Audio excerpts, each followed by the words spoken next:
হয়, আজি আমি সদবিটিয়ার বাঙালি যুব ছাত্র ফেডারেশন কুমারিকাটা আঞ্চলিক সমিতির উদ্যোগত এক বিশাল মানে প্রতিবাদী কার্যসূচী আমি আয়োজন করেছো। মূল উদ্দেশ্য হয়েছে যোৱা 22 জুলাই তারিখে হিন্দু বাঙালি সকলক মানে এই অসম চৰকাৰে এক নোটিফিকেশন জারি করেছিল যে ডি ভোটার গোচর বা ফরেনার কেস যিসকলৰ আছে এই গোচরসমূহ প্রত্যাহার কৰিব।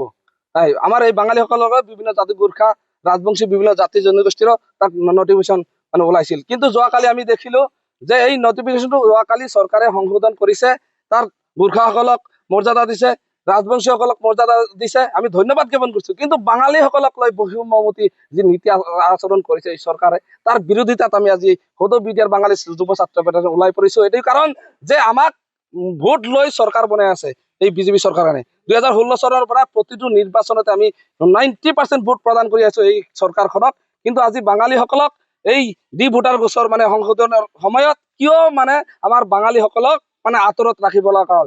এই ক্ষেত্ৰত অসম চৰকাৰক আমি তীব্ৰ বিৰোধিতা কৰিছো, ধিক্কাৰ জনাইছো। আমি আগন্তুক দিনত আমি জঙ্গী আন্দোলন কৰিবলৈ বাধ্য হম, যেহেতু আমাৰ নাগৰিকত্ব অধিকাৰ মানে সর্বশ্রেষ্ঠ জীয়াই থকাৰ অধিকাৰ। তো আমার নাগরিকত্বক লৈ যে এই সরকারখনে বারে বারে আমাক বৈষম্য নীতি মানে আচরণ কৰি আছে বাঙালি সকলক লৈ, মানে নির্বাচন অহাৰ লগে ভোট মানে বিভিন্ন ফুলজারি মারি ভোট লোৱাৰ পিছত বাঙালি সকলক বিশেষ করার যে ষড়যন্ত্র রচিছে এই সরকারখনে, তার বিরুদ্ধে আমি মাত মাতিছো আর মাতি যাম।